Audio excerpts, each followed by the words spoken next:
If you've been scrolling lately, you've probably seen the buzz around the Cyber Glow Serum from Mimi Luzon.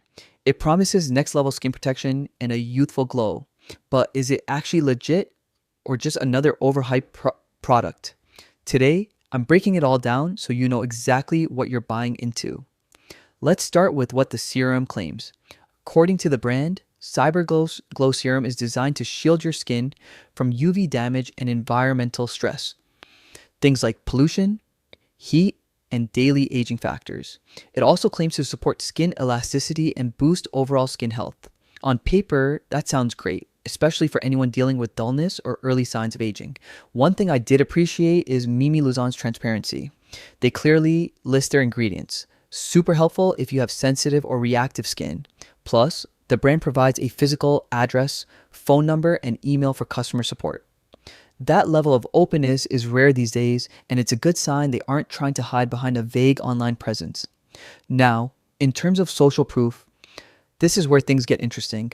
There are positive mentions on Facebook, but most of them talk about Mimi Luzon as a brand, not specifically about the Cyber Glow Serum. That doesn't necessarily make it bad, but it doesn't give us enough about this particular product's performance. And here's the biggest red flag. Reviews are extremely limited. The official website shows only 2 5-star reviews.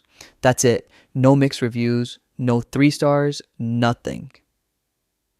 And when you look outside the brand's website, Trustpilot, Reddit, independent review platforms, you won't find much of anything.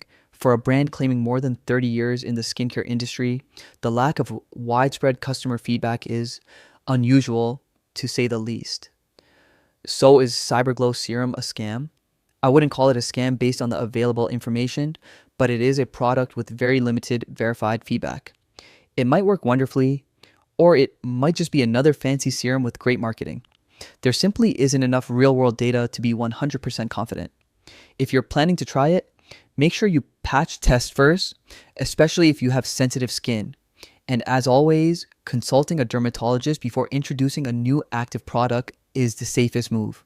So that's the breakdown. What do you think? Worth trying or too much of a risk?